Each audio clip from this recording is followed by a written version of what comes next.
For those with good taste.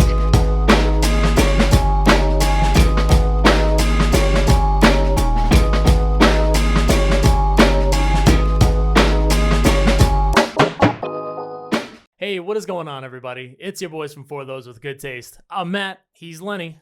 Hey! And as you can see, Fonz is back in the house. That works. That was good. Oh, Lenny, I feel like we've got so much to talk about today. We can kick it off with Mighty Ducks. Sounds like a plan. We can jump into what I feel like is a stable conversation here. A staple. Staple. We're looking for staples. Staple. We're not where horses go. We're what keeps paper together. 100% right there. Godzilla versus Kong is the name that we're looking for. And then I think what's kind of becoming the norm. Another staple, like we might say, Matt. No, I just wanted to switch it up just a little bit. This is a paperclip. The Falcon and the Winter Soldier. We'll wrap it up with... I think this week's should have been called Falcon and the Winter Soldier and Zemo. I mean, it should have been Zemo, the Falcon and the Winter Soldier, because that man stole the show. Colon? Yeah, or semicolon. All right. Just to let everybody know that we're here to fuck shit up. Like, that's one of those things where I know it looks different, but I actually don't know what it means. I also don't know about you. We don't have to go off too far on the English language and how it's written, but like I sometimes don't know I know what a comma is and I know what an apostrophe is, but I get them flip flopped on their operations. I'm gonna steal a Nate Bargatze line. He just dropped a new comedy special on Netflix, but he says anytime he sees a comma in a sentence, he gets the hell out of there immediately. Yeah, okay. And I feel the exact same way. This is going down fucking paths I'm not ready for. If you're bringing in semicolons and colons, I just think I'm ready to stop talking and reading at this point. Somebody let me know what the difference is on that. Because I know nothing about that, but you know what I know a lot about, Len? What's up? I'd like to think that I know a lot about the Mighty Ducks. Me too. So to hear that there's a game being changed is absolutely crazy. Well put, dude. Yeah, and we're only talking about the Mighty Ducks reboot, Game Changers, that just recently hit Disney Plus and is now on dose episodes, Len? 2 episodes are out as of today. Okay. Today is Friday. You're probably seeing or listening to this on Saturday. Yeah, hopefully. Yeah, that's a plan. And if it's on Sunday, that's okay too. Whenever you really want to. This could be a month from now. It's called the on-demand world of the internet. Binge it. Binge it all day long. I'm not binging this. I was going to just lie to you. You're 2 episodes in. Yeah. And dude, another show that I have successfully watched in sequential weeks. I think we've kind of figured out what the formula is to get you to watch it. You just have to be into it and it has to be good. It just has to be good things. yeah, basically. What were your first thoughts going into this new Mighty Ducks reboot? Well, so we talked about it a couple weeks ago and a couple months ago rather, when the initial trailer came out. Yeah, the face of a skeptical hippo. Yeah, I was hesitant, I would say is the right way to put it. But I never really put much thought into it. I wasn't even excited as it was coming, and then all of a sudden last week it was like, it's here, right? Like, yeah. It's going to happen on Friday. I'm like, all right, I already have to watch Falcon when it comes out, so be ready for that. But now I have to add that in, and we know it's not easy for me to get back to watch these things. But I ended up watching last week's episode, and I was left like pleasantly surprised and looking forward to what they had going for me. And I was really excited that it's not like a 6-episode thing. Like, we're getting a 10-episode season, which I think is a good time to tell the story they're trying to tell. I think it's reasonable because you got to build up some characters. You got to get me emotionally invested. And then we got to see some ducks, man. Yeah. Or at least what I thought would be some ducks. Like ducks, but yeah. I'll tell you what, man, 1 episode into this, I already am noticing a trend of all the things that we thought were cool back in the 90s and early 2000s. They're just making these things the bad guy now. Yeah, I mean, it's cool to be a bad guy, too. These are the right kind of bad guys, though, because I don't like that, like, douchey coach of the... He reminded me of one of the players from the Iceland team. Yeah. Like, I just don't like you, dude. Yeah. I just don't like you. Yeah, so and we get the whole setup of to what the show's going to be. So we start with the Ducks that we thought we knew and loved, but they don't look the same. You know, the jerseys are there, but like there's none of the stuff that kind of made you remember who they were, but you don't know why. You just have a bunch of snooty what I'm sure it's like what happens with anything, right? Like, so the Patriots start in like 2001, and it's like nobody really believed in them, and like all of a sudden they get this quarterback, and like the team now they're sitting at the cool table. Yeah, like they're the gritty team that kind of grinds it out and makes it happen, right? And they do that for a couple more years, but at some point you become the dynasty, and like everybody has to hate you. right? Yeah, And absolutely. I'm sure that's like, if I had to hypothesize what the Ducks have looked like, is like they went to the fucking Olympics. I mean, dude, they like the named an junior NHL games. team after them, Yeah, dude. they went to the Junior Olympics and won that Yeah, shit, I right? know. Yeah, like it's true. as just a Division 6 or whatever hockey team, right? So I With assume like the legend grew, and now it's like every single like soccer mom driving their Honda Odyssey in this shows up, in this like, case, hockey mom. yeah, and they all have like their coaches and their trainers and their like sports I psychologists. loved every bit of that because Yeah. it's like you have a college counselor. It's like Mhm. you don't. It's Yeah. like well, what? No, I no, now it's- realize the world that we're living in right now. Yeah, so you have like Lauren Graham, who's I'm 2 episodes in, you're 1 episode in, Yes. right? Like Lauren Graham is selling me in the show a lot of it. Like she's really good. She did all the necessary things in the very first episode to really just get you on board with what's going on. Have some sympathy for this team that is going to be known as the Don't Bothers. Yes, which is maybe the most questionable thing. I don't like the name. I did not like that. I assume we're gonna get a name change at some point though, because like they were Division 6 and then they became like, yeah, you but gotta you're you gotta never gonna eventually. be the Mighty Ducks, right? You can't be the Mighty Ducks, No, but maybe you become the Hatchlings or something. I don't doesn't really sound know. Very imposing. So So neither here nor there. you know what this really gets right for me is what I've really, where I think I've fallen a little bit for the show is that when we go into these types of, everything is like a nostalgia now, right? Sure. Everything is picking at something from the past, and sometimes it's good and sometimes it's bad. But I think what we go into these, especially TV shows, and I imagine the people who are watching the Saved by the Bell reboot, or Reboots, yeah. when they rebooted like Girl Meets World, like when it was Boy Meets World reboot, Tell me about it. all this stuff, like they reboot it, and you kind of are just expecting to see characters who just play the people from the original. Yeah. And I think what this show is doing really well in the first 2 episodes is each one of these kids is kind of etching out their own unique Yeah. character. And Where I you're not really falling like in that. love with the nostalgia part of the show. Yeah, like I'm not like being like, oh, that's who's gonna play Charlie. Like there's an obvious person who's like the lead kid, right? And I No. think and by the end of the second episode, I wish you had gotten a chance to see it, because I think by the end of the episode you find like I didn't see him being Charlie at that point. I loved in the first episode he was wearing the Minnesota Miracle sweater. Yeah. That like that's the original outfit of Yeah. Charlie Conway, right? In the second episode, the mom's wearing it. Lauren Graham's wearing it. So I think he grows at the end of the second episode. He takes an even bigger step into being kind of that leader role. But yeah, you're not seeing anybody and comparing them to their old character. Maybe the Goldberg character being because he's fat. I don't There know. was some parallels there, but I even seeing Emilio Estevez, like it just seemed like a completely different character. He didn't seem like Gordon Bombay that we're normally used to seeing. They're leaving a lot of questions open with him, because he's the one coming out of the first episode. He was the hardest one for me to really understand, because I just didn't get where we've already seen the arc where he hates hockey and he hates all to do with it. Yeah. He's given up the game. But we saw that wall get broken down throughout the movies, right? Yeah. To the point where in the third movie, where he has nothing to do with the team, they're just in college, he feels the need to like come back and try to help them. Right? He was a few of them, like he was their lawyer. Yeah, no, so I get that. But you know what I mean? Like it's like he shows up at halftime of the biggest game to try and help them. Like that's how much he cares about them at that point. So And now I understand these are different kids, but he just like hates the game. I thought we were gonna get more of a Hans character, but Hans still like Hans was in love with the game. Yeah, he was Hans listening gave to a it on his radio. Exactly, Yeah. right. So he's not Hans. Like Right. we all assumed that he was going to be the Hans to this show, but it's not what he's really. He's playing. just reintroducing the Gordon Bombay that we kind of got to know in the very first Mighty Ducks movie, which I thought was a pretty interesting dynamic. The walls on the second episode are definitely going to start to get knocked down. He gets warmed up a little bit. The ice heart. That We has soften him up? developed. Yeah. Okay. But not totally. You know, like he's still not loving hockey, but you can see he's starting to get there, and he's starting to like it being around him again. It's pretty great. I can tell you, I immediately just like what they've done with the characters. I love the whole lunch scene. Mhm. You know, him standing up. The speech was what I got sold on in the initial episode too. And just the way you can see him kind of drawing in these unique personalities.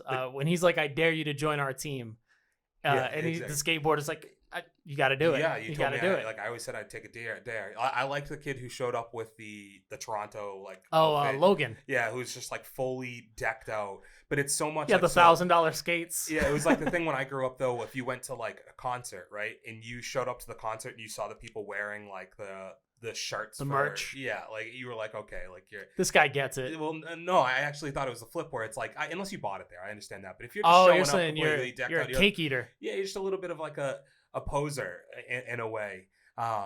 Whereas like you should be showing up there with something else. It's just like the cool factor thing. Yeah. I think when you were younger, and it kind of reminded me of that, where it's like this guy's trying to look the part, but he's not really about it. You know? It's the dude wearing Ed Hardy jeans. He showed his cards immediately when he was like, "Oh, those, they get me around." I was immediately like, "No, sir. If you know skating, you know those are good skates. No, that's ridiculous." A skateboard got me around a couple times when I was younger. It didn't mean I could do it. Probably should have told you I suck.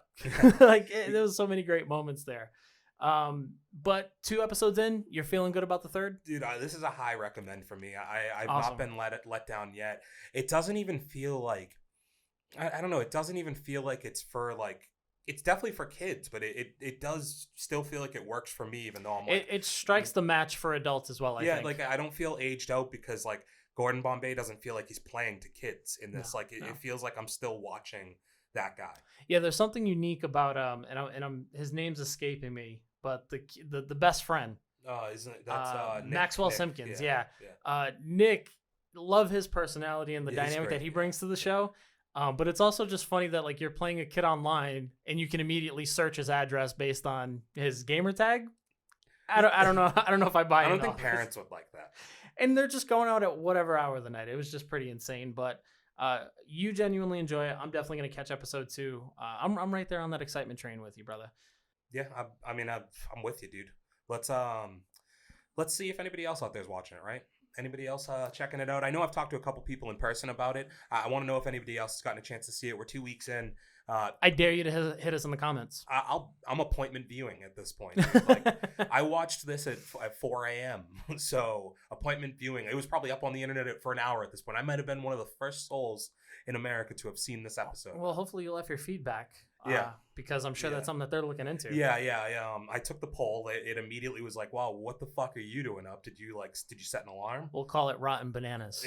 that Thank you. I don't think that works as well as Rotten Tomatoes. For me.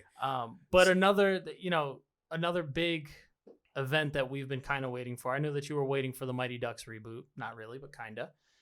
Something that we've been waiting on for quite some time, and I'm not going to sugarcoat it. It's here. And it's pretty big. Godzilla versus Kong, Lenny. Dude, there's not enough Fridays that we're gonna have like this type of stuff to talk about. Like we got fresh episodes of the Mighty Ducks. We've got fucking now Kong vs Godzilla, which came out on Wednesday, and of course the creme de la creme, the icing on the cake at this point. Omelette du fromage. Whatever you said. Yeah. We're gonna have Falcon and the Winter Soldier. Like it definitely makes this easy for us because throughout the pandemic, it's like sometimes you're scraping the barrel trying to find like stuff to talk about. I was just telling you, man, I'm on content overload right now. Mm-hmm. Like I am just like one after the other taking all this stuff in. But I'm able to appreciate it. I think I'm just genuinely enjoying this ride that we're taking. Oh, dude, it's been a great week for me. So Wednesday, I did go and see this, and I know you hit it in the theaters. Yeah, I went and saw it in the theaters. So I'm interested to hear your take because you watched it on like a lowly peasant-sized screen, while I watched it on disrespecting my bravia, bro. While I watched it on like the grandest stage of them all. Listen, WrestleMania next week, guys. Check it out. Sure, you got to see it in the environment that it was made for. Yeah. But I got to see it in the comfort of my own home. Sure thing. Yeah, dude. My seats were mighty comfortable. There was nobody within 6 feet of me.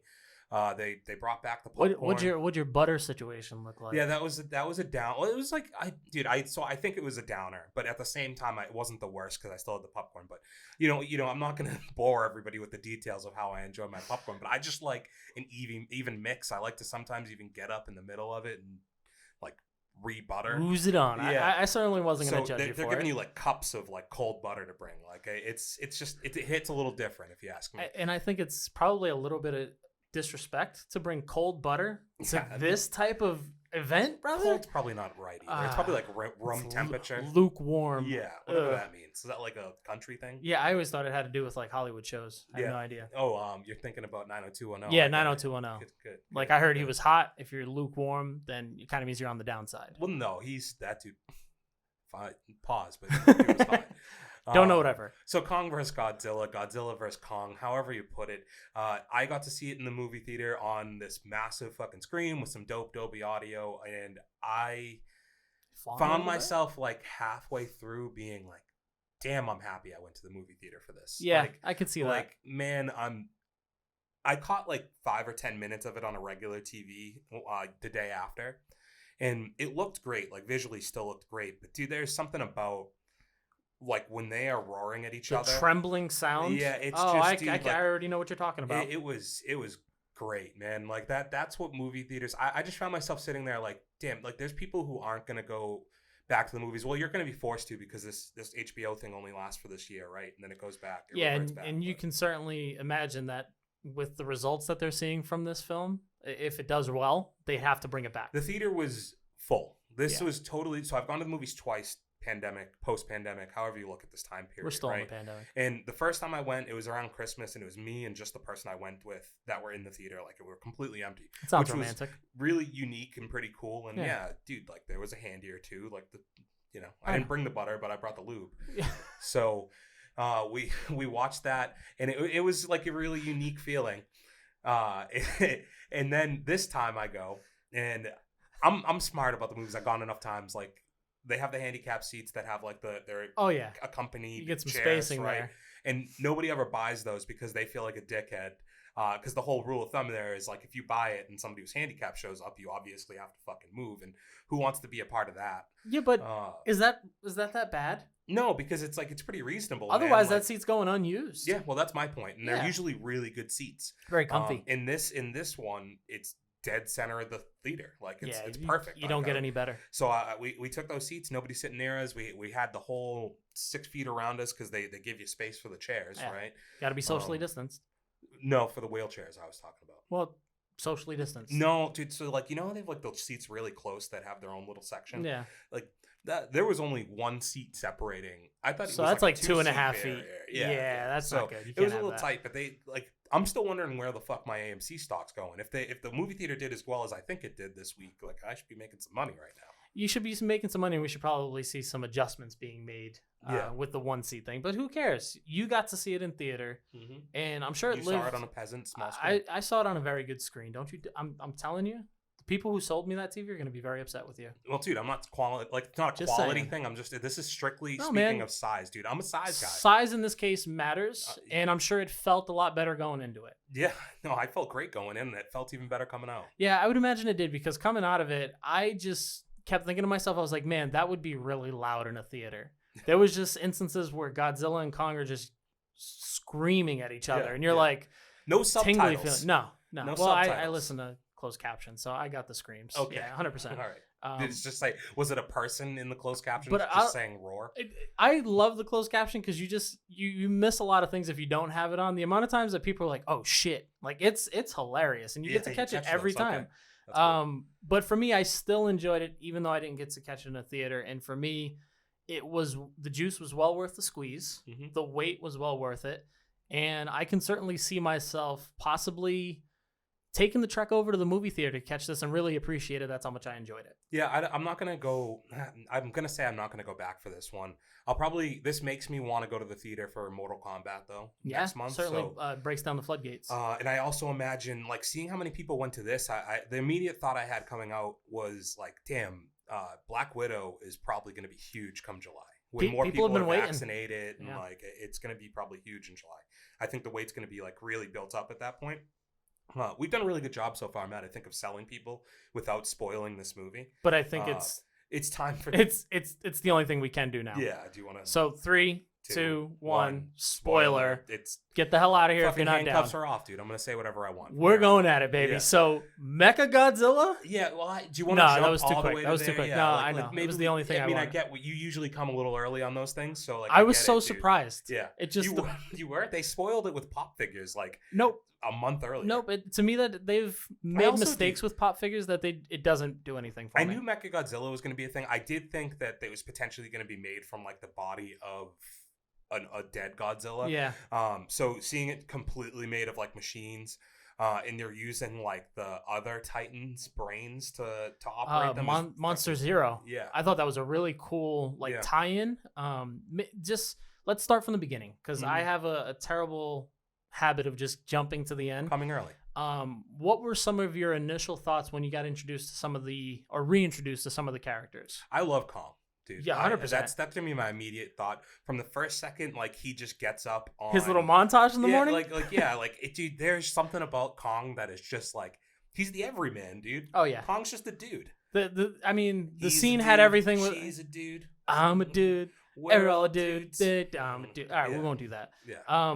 But it lacked everything but him just scratching his ass in front of the camera. Like, exactly. It had it all. That would have probably been too on the nose, but I would have got a chuckle out of that if he gave us a little like. They did give him. To me at first I was like he's a little too human, but then I also thought like, dude, if I'm this badass Titan, like I'm doing whatever I want. I'm for sure having that type of walk. And like he's also, when you really get down to it, he spent most of his life around humans, not around like his kind, right? His kind's been extinct for a lot. It's like reverse Tarzan, and that's why we end up finding out that he can fucking communicate, speak right? sign language, which is nuts. And Holy shit. That girl's great too. I thought they nailed it with just about every character. The only one that, we always talk about storylines and subplots that we could probably go without. While it was intricate and it was well understood, I didn't quite pull the Millie Bobby Brown card. Yeah, she's the only issue with. She's not an issue. She performs well. I thought she did really well. She performs well. The people involved, the dude from Deadpool, the kid from Deadpool, who's grown up apparently and looks kind of the same but not the same. I don't know. He hasn't aged a day. He just grew his hair out. Yeah. So he's good in it. And then the other dude, what's his name? Right there, Brian Tyree Henry, Bernie.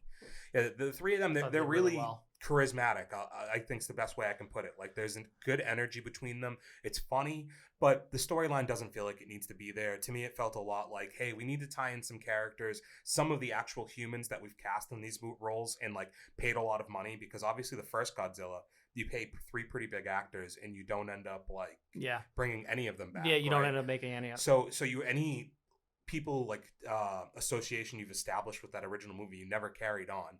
So in the second movie, you have to carry in the mother father daughter dynamic, right? Where you have the mother was the bad guy, savior, victim, or villain type thing. And it does give an immediate tie-in to why like Bernie has to be there. But then the fact that they're gonna be able to just get through these high security areas without a single camera, a single person. Like you got stopped once in the very beginning, right?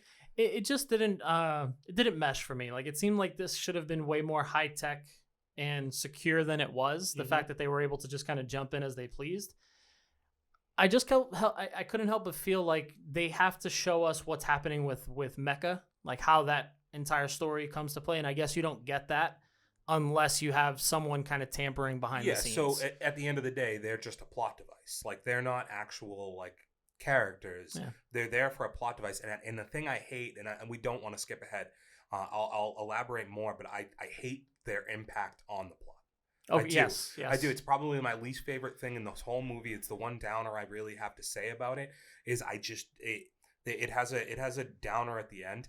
But with that being said, the build to get there, the fight scenes in this, man, it feels like motion capture these days is at such a level that peak. Because what you had was essentially 2 people. Like they just had 2 people probably dressed up. You saying that Kong threw them hands like he was in the octagon? Yes, and he was. I mean, he had his whole moveset was taken out of UFC 3. Yeah, 100%. Like when I played Superman that game punch, every day, like that's how I clinch was knocking game, people out. Like knee. that. Yeah, I get it. Dude, he was in the second fight. He's trying to rear naked choke. Yes. Godzilla multiple times. Takes the back. He's like riding this dude's back trying to catch a rear naked choke because he's like, how else would you put down an animal like that? No, it was certainly confirmed that Kong had access to UFC Fight Pass. Yeah, like ESPN Plus, he had access to it. What it was is like he was pissed when he woke up in the morning at the beginning of the movie when he throws the fucking stick through like the fake environment they built for him, because they usually play fights on those big ass screens. He's like, I wake up the fight pass, buddy. Like, You're sending me this little girl. I get it. You want me to make friends. Put my fights on. Yeah. Like we're just here to talk. I want a beer and I want my fights.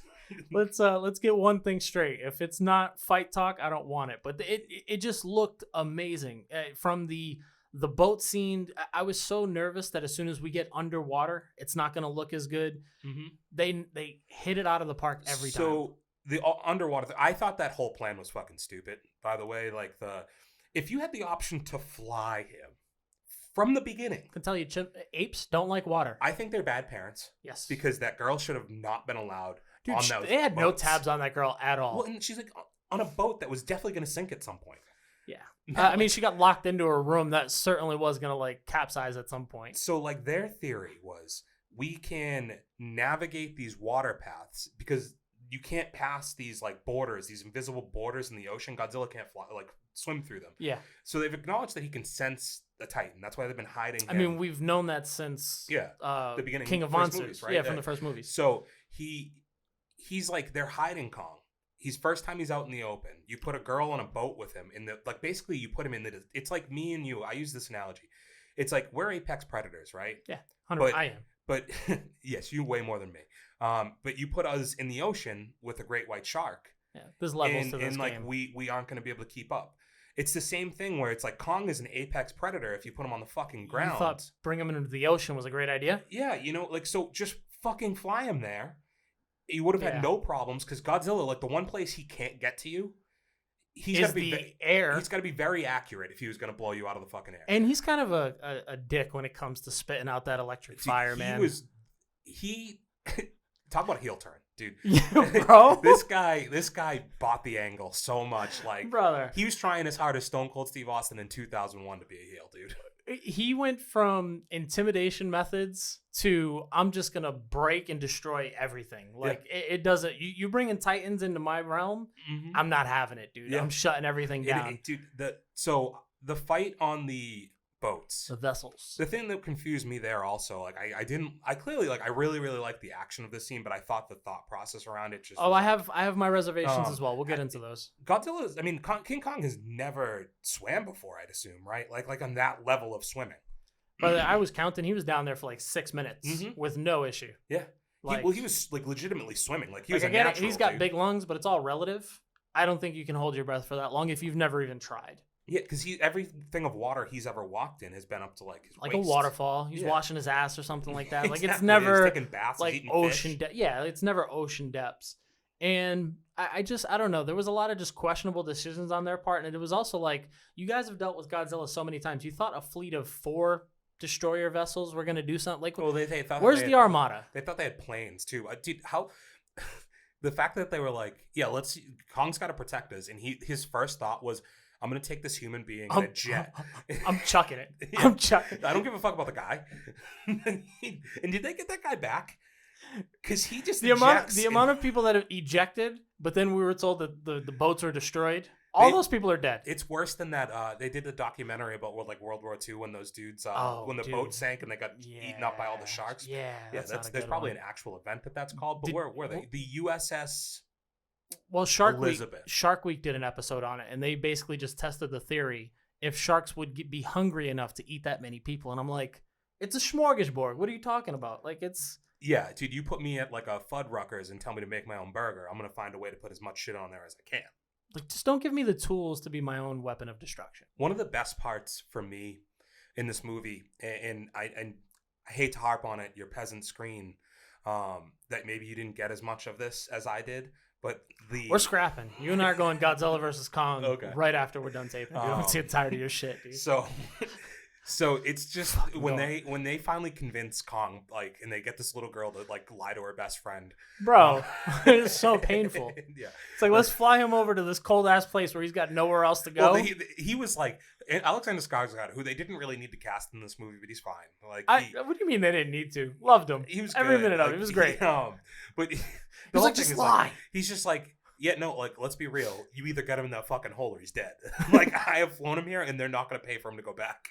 I like how I said we lost our entire fleet. No, dude, they just flew away. How about you just bring them back? No, he's got to go. You lost them. Like, Kong didn't do anything. You put him out there. it's a byproduct of the system. He's Yeah. got to go or he's dead. Mhm. But yeah, they get this little girl to just lie to him. Yeah. And I loved how the mom was like, just tell him that there might be more like him. And she's like, family? And she's like, I don't fucking know. Like, it could be. Once I don't she know. convinced him, though, he was off it. Oh, dude. He couldn't have been fucking Didn't even give it a faster. second thought. And dude, I really liked the Hollow Earth sequence, man.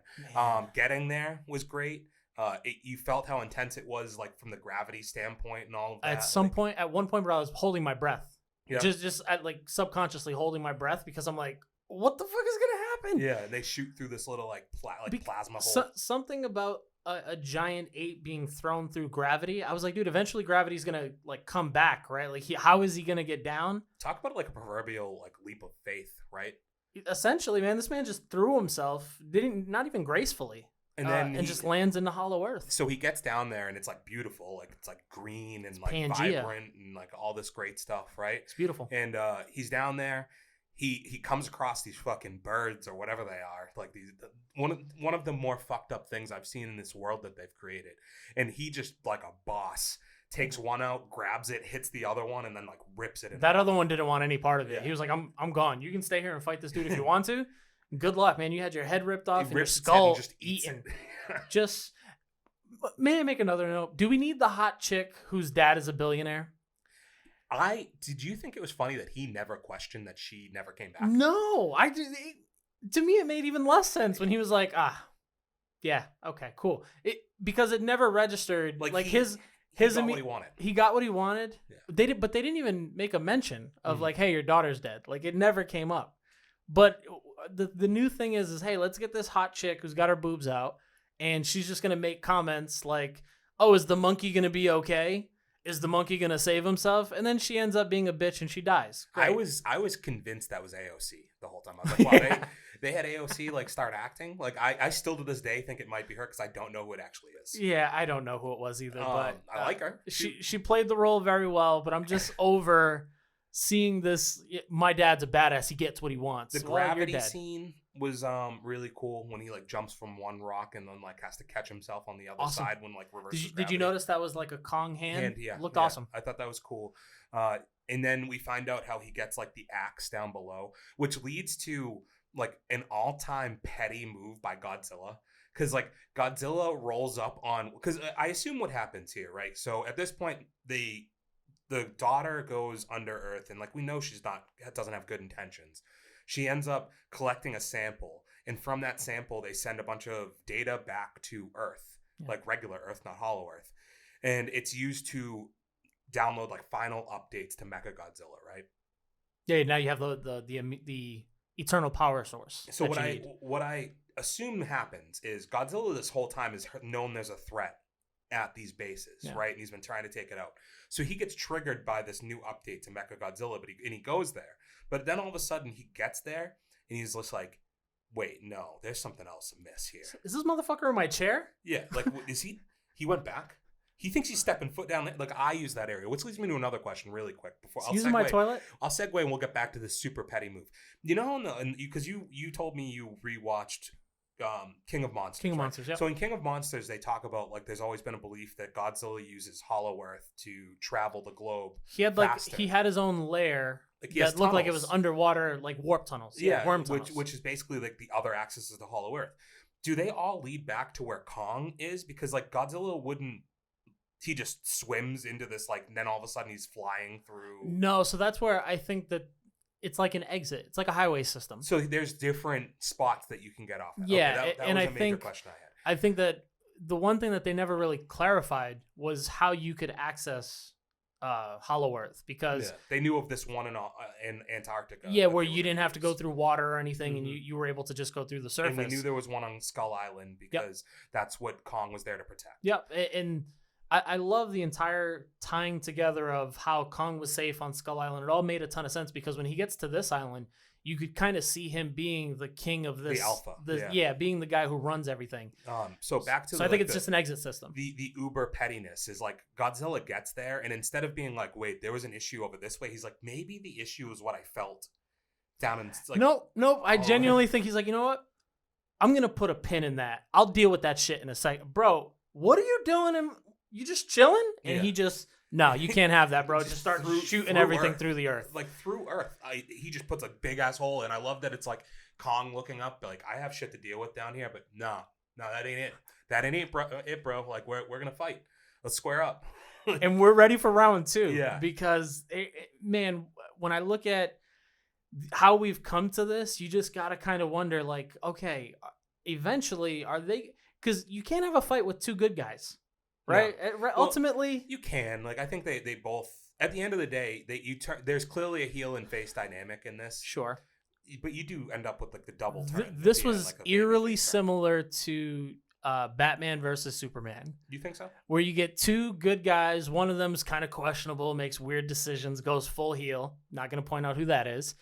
But then, in their fight, they realize that, neither one of them's going to submit. And then out of nowhere, Doomsday comes over and just fucks everything up and starts kicking ass. So there's obvious parallels. The only difference I would say is, like, the thing about that is that this movie was good. Yeah, there's that for one. But, like, Batman, I think you could understand his paranoia, right? Yeah. Because he's able to articulate his point, whereas Godzilla, for the most part, just comes off as a bully.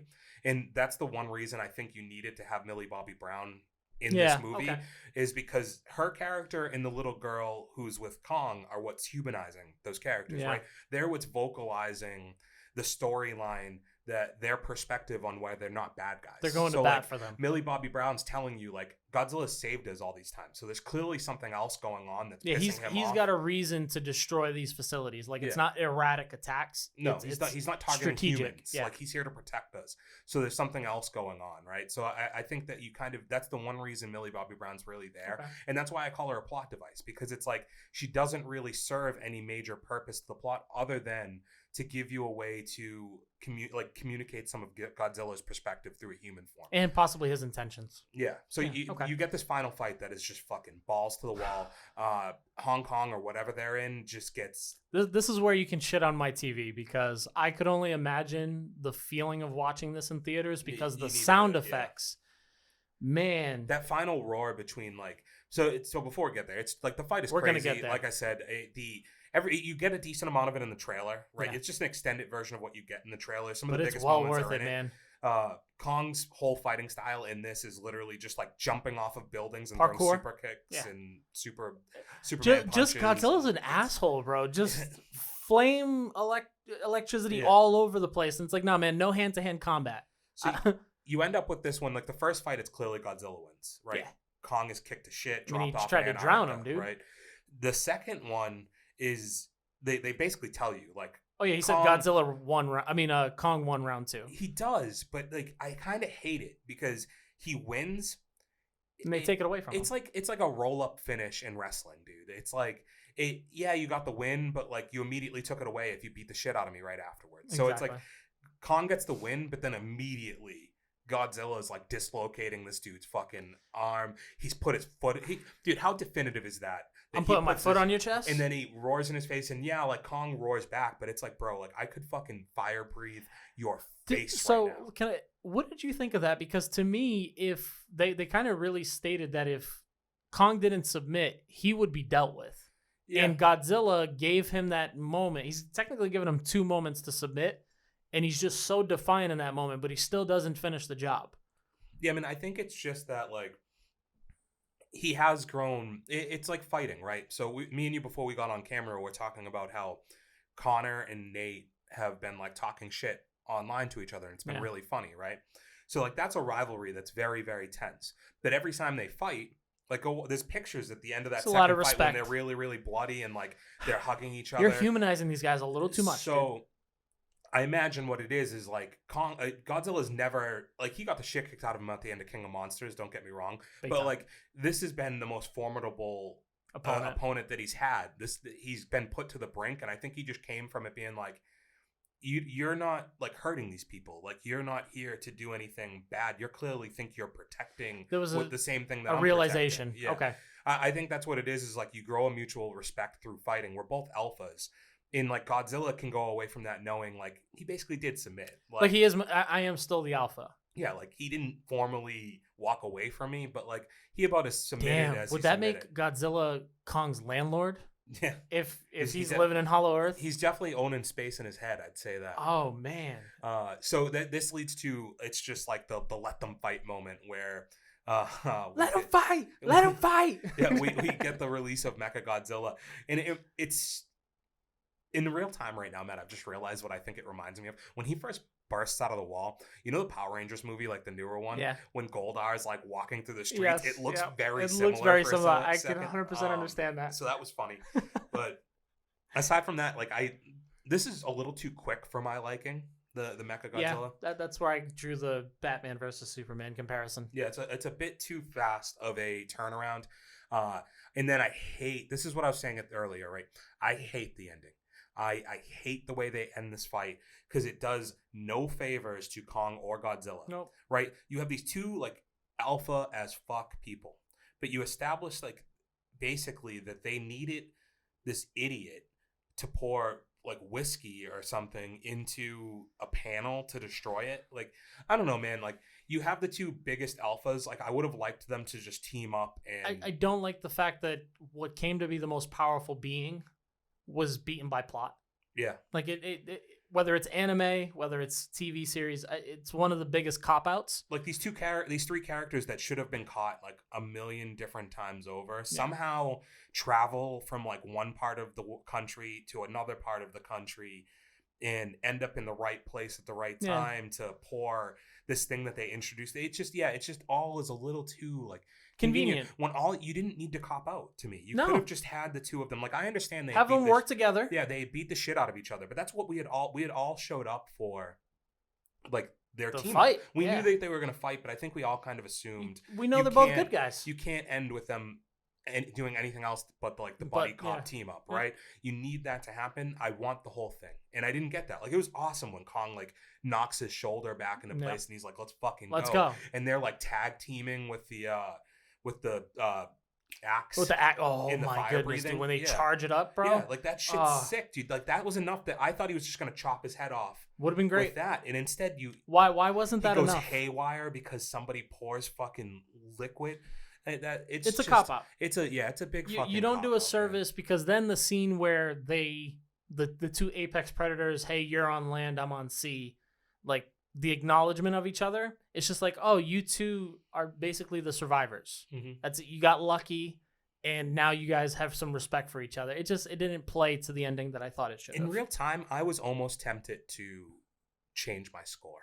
Dude, really, this is where like having like basic scoring systems for us and anybody I think is really difficult. Is that like you never have enough rankings. No, but if you create enough levels in the building, you can kind of understand where you're putting your head at night. See, I think that you are away right, but this is like somewhere in between for me. All right, so I guess we're getting right into it. Yeah, so it's like somewhere in between. I was initially like the feeling I had. So this is where I'm at, right? The feeling I had leaving that movie is the way I want to feel when I leave a movie theater. Okay.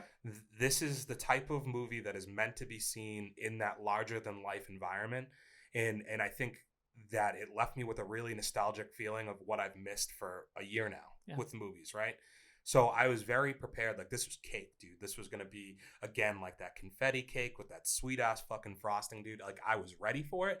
But the problem is like logically, there's a bunch of like gaps that I have along the way. If you weren't seeing it in a movie theater, you'd probably have a different lens. Well, and that was an immediate thought I had, right? Is like, how much does this translate to not watching in the movies? And like, am I forgiving a lot of like logic gaps? But the other part to me is like, as a person who's grown up on 90s action movies, and I could name like 10 Steven Seagal movies if I needed to. Plot just didn't mean shit. Exactly, like that. Yeah. Like I think that there's a class of movies that you don't need fucking like to pick apart the plot. And do I think Godzilla vs. Kong is the movie that you should be like picking apart logic things? It's like the movie Battleship that had like Rihanna in it, right? It's like who went to that movie being like, some things are fan service only. Yeah, like this is going to be cinematic glory. It's just Rihanna doesn't have the rank to shoot that gun. Like, so for enjoyment, for a level of enjoyment, this is cake. Yeah. For actual movie, for some people, I'm going to say it's probably going to land chips. But like enjoyment level for me, how I felt emotionally coming out of it, it's cake, dude. Yeah, this one for me, I don't feel as conflicted. And maybe it's because I watched it on my itty bitty shitty TV. This was cake for me. Okay. because I came out of it knowing that I was going to watch it again. Not knowing when, but knowing that I definitely wanted to catch it again, because maybe I was being a little too hard on some of those storyline gaps. And maybe I need to go back and watch the other movies to kind of get them. But you did rewatch them. Yeah, but I didn't watch the first one, and I guess the first one didn't really play anything. Doesn't need to. I think It's you're right though. interesting. It's a rewatchable movie, and for the fact that one of the biggest positives I think coming out of it too is like it doesn't stay around as too long. Yeah, Like it's an easy 2-hour movie. I was just gonna say that. Yeah, so like- you get the 1 hour and 50 minutes, Yeah. which I think was perfect for this because we got just the right amount of action, just the right amount of dialogue, and it does make it so that it's forgivable. So this for me is a nice warm chocolate cake. Awesome. Let us know what your rankings were at home or your rating for it was. Let us know what you liked, disliked. Did you see it in the movie theaters? How did you watch it it? at home? Yeah. Like that's going to be a really important question. Obviously, that's always on our minds. But let's wrap things up, Matt. Let's get on to our Falcon and Winter Soldier. We're on episode 3. I am 3 for 3 on watching these. I'm not making you people wait at home. Where are you at on this? Delivering the goods, baby. I finished episode 3 this morning, and I am still hot on the heels waiting for another one, baby, because this show has not missed for me. This was the episode with the least amount of action so far. There was no big gaudy Can I tell scene. you, I watched this and I was like, man, Where's it going to happen? Lenny was 100% right at the fact that this is going to be all dialogue and one big action Yeah, when's scene. it going to happen? When's it going to I happen? just needed to know when And it was. There was never one really big one. There was some good action in the episode, but it felt more like an espionage episode to me, right? Like a lot of secret mission stuff going on. So, something about Sharon does that, right? Yeah, like anytime Sharon's involved, you're like, yeah, this is going to be some real low-key stuff. There was also like that John Wick moment where all of a sudden like they get hits put out on them, and like everybody, it's that thing where like John Wick's walking through New York and every single Getting text person's messages. like, every person's like, oh shit, this guy's dead. I love that scene because there was just that moment of, oh fuck, who would have thought that Sam getting a phone call in the middle of all the 3, 2, 1 spoiler shit's going down. Yeah. Who would have thought him getting a phone call would have just been the way that all this kind of went to shit, you know? Yeah. So you know what I didn't like though before that is I don't actually like the route they're taking with Zemo. The character Zemo has fucking been, it was awesome. He was awesome this episode. However, if you want me to believe that one of the two of these guys would be Captain America at some point, like I understand that Steve operated outside of the law when he had to. Yeah, you're saying Civil there's War. no law within sight with these guys right now. It just didn't seem like the move that Steve would have taken to like break this guy out of jail. I feel like there's legal routes you could have taken to get to use him, like with the strings that they could pull. I feel like there's ways that like logically, if I think about the universe here, that like, hey, Nick Fury, we need Zemo to figure out what's going on here. But I think that that's what the interesting part of this 3-way relationship is. And now that they've introduced Zemo, we get it a little bit more, where you kind of get the sense that Sam does want to play by the rules. Sam doesn't want to go on the run. You know, when they introduce, she has like real life stuff. Yeah, he's got a life to go back to, where Bucky's just kind of playing into this, like, what is the aftermath after Steve? So he's still trying to figure it out. But I like the idea that Sam is just kind of getting pulled into hasty decision making on Bucky's part, and maybe more reactionary than like planned out. I mean, prepared. it's the proof is in the pudding when you see Zemo make it to the garage and Sam is like, "What the fuck, man? Like, what have you done?" Yeah. And he's like, "No, I know you wouldn't have been cool with it, man." How you see how it plays out, like in real time. Yeah, it does something to the story where you can understand the conflict that these two guys are going through. For me, where the miss is how Zemo is just, he's too okay to go along with everything. Like because he has an I think I got a very big feeling. I kept waiting for the he's other got shoe an to ulterior drop, motive. Right? Yeah, I kept waiting because you knew the mask was in play. Like, why does he have the mask? But I thought that moment was coming. Yeah, but then he stayed good guy. I just got a nice car. Yeah, what is his real? Because he could have ran away there, right? When all that happened, he could have just left. He didn't have to help them at all. I don't buy his line saying that I ended the Winter Soldier program once. I can't go on knowing that my work is undone. To me, it just doesn't stick. It would feel to me like he would want to build his own army, right? Yeah. Like I mean, that guy. And how much resources does this guy have? Because he's been locked down by shield and sword, whatever you want to call it. He's a baron. I don't know what that is, but he's a baron. Listen, man, watch Kingdom of Heaven, and you'll know that barons don't have much. Okay. Yeah. Okay. This man had a jet. He had service. This man had all of his contacts and connects in place. What was his pilot's name? Was it like Oscar or something? No, Vinix, but it's like OE. That's Oscar. when you got the it's. good moments, but I'm not really sure what Zemo plays into the show, and he's dragging them into depths that are going to make it very difficult for them to come out of. Yeah, it's hard to believe where he's going to end up being a good, like if he's going to be good, if they're going to be able to become good guys post this, because like if he does some real damage, like you're directly responsible for it. We also got reintroduced, like you said, to Sharon, right? Emily Van Camp, huge fan. Love her. One of the things I found myself asking is there going to be a day where I get, this probably means nothing to anybody else other than me. Is there going to be a day where I get Peter Quill and her in a scene together? And the reason I want that, and the reason none of you know about why I want that. It's another movie. No, it's a TV show. They played brother and sister on the show Everwood back in like 2002. And I just think like that'd be pretty cool. Like Treat Williams so was in that show. You think fan service. You know who else was in that show, Matt? The kid from Small Soldiers, Gregory Smith. Oh, the lead actor in that. Yeah. So like I saw him in that, and then he did the show Everwood, and he's the main character, and she's like the girlfriend in it. If you would have asked me what he's done since Small Soldiers, I wouldn't have been able to tell you. This was 15 to 20 years ago. Jeez, man. That I'm referencing. But yeah, I think that'd be just like, for me, it'd be cool to be like, oh, they were brother and sister 20 years ago. Yeah, Marvel Studios, if you're listening, Lenny's looking for some fan service. They probably don't even care about it, but I do. Where's Peter Quill coming from, dude? All right. He'll be back on Earth at some point. Into this with you, dude. So, and it's probably going to be hard because we don't know what's going on with her. Like, she's claiming that she's like exiled, right? Oh, dude, she's on the ends. She's got something going on. Who was she? Capping dudes with a handgun, by the way. From like, we don't know where she was that she hit that shot, but when we finally see her, all she when she killed Selby, yeah. I don't know how she was the sniper accuracy with the handgun. I thought it was a sniper, and then all of a sudden she just had a silenced pistol. Yeah, that's not a good move. Her introduction definitely begs the question of how many people are we going to get to tie into this universe? And is there a lot of like scene? Is there a lot of sleeper cell type agencies in the government now, because of like, it just seems like there's like pockets here and pockets there of stuff going on? Yeah, right? What we are quickly realizing is that the blip has really just screwed everything up. There's displacement camps everywhere, there's refugees, and that has ultimately kind of led to, you know, the guys that we always forget to mention, the Flag Smashers. We get a little bit more, because the show's barely about them. It's barely about them, but when they do show them, you're like, oh, there's a lot of good information here. Yo, because you almost thought she was going to be like, I got the feeling in this episode that like, I was like, they have kind of a noble cause. Like, I actually kind of understand where they're coming from. Yeah, no. And then like all of a sudden she just blows up the whole building. He's like, there's people in there. She's like, it had to be done. She was like, these are the ways. Yeah. Like there's definitely so much conflict in this show that I'm kind of just wondering, where is it all going to settle? And we've only got 3 episodes left. Yeah, that's a tough part. There's like not a lot of time left to do anything with here. And what you've just recently done to end this episode is you've introduced Wakanda. Which makes perfect sense. And it actually, I didn't even think about how murky of a thing it is for him to have gone, like Bucky, to go and release this dude who killed the father of the people who like saved your life. Who gave you a better upgraded arm, dude. Yeah, like and a dope name like the White Wolf.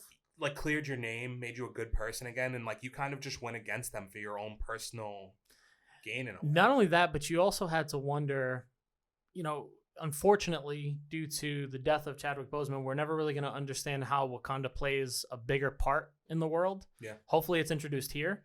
But you always had to kind of wonder, if there's no secret society like Nick Fury and those guys, who's going to step in when things really go to shit?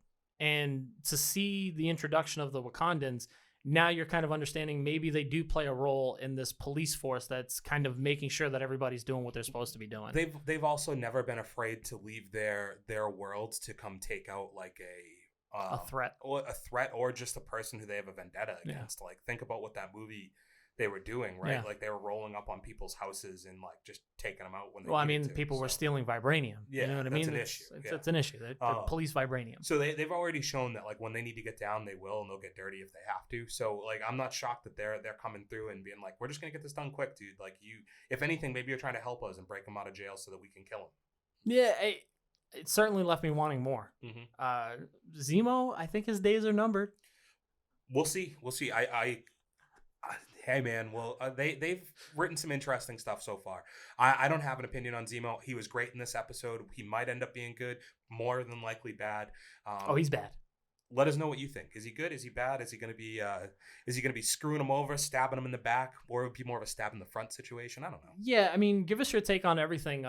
John Walker, aka the new Captain America, didn't get a ton of screen time, but the screen time that he did get really made you question his motives and understand. Hot on their tails too. Like, what game is he playing right now? He knows that he's got a hand to play. He's just not sure what that hand is. Let us know your thoughts. Yes, sir. But 3 episodes in, we've got 3 more to go. I'm watching them every week. I love to hear you say that. This is great, dude. But people should also be watching this every week. If you're not, you're fucking crazy, dude. Maybe they just don't know how. You got to hit us subscribe button, because then you're going to get a pop-up that lets you know, hey, we got a new video. There's a notification bell too. For Those With Good Taste, Yep. Hit the channel on YouTube. Hit us on Instagram at For Those With Good Taste. Twitter, I know our new commenter over there has been posting every once in a while. It's been pretty good stuff. It's getting some visuals. It's at Good Taste Live. Check them out for any fight, UFC. Next week, by the way, I did kind of drop it earlier. It's WrestleMania week. If you're not, I don't know what you're going to be watching, Matt, but I have 4 nights of wrestling coming up. You make it seem like I have a choice. I'll be watching WrestleMania. We got NXT on Wednesday, NXT on Thursday, and then we have WrestleMania on Saturday and Sunday. Like, I am going to be fucking wrestled out. It is by the end of content this week, overload, and people. it's on Peacock. So if you have Comcast, I think you just fucking get it. You get the cock for free. Yeah. So you basically anybody out there who's listening to this, I probably would say you have a way to watch WrestleMania for free. If you are feeling a bit nostalgic, this is going to be the first WWE event, with people. So we're getting a live audience. Full audience. Yeah. That's awesome. Hit us in the likes. Hit us in the comments. We're out of here, guys. Catch you guys next week. Peace. Fuck you about my TV. For those with good taste.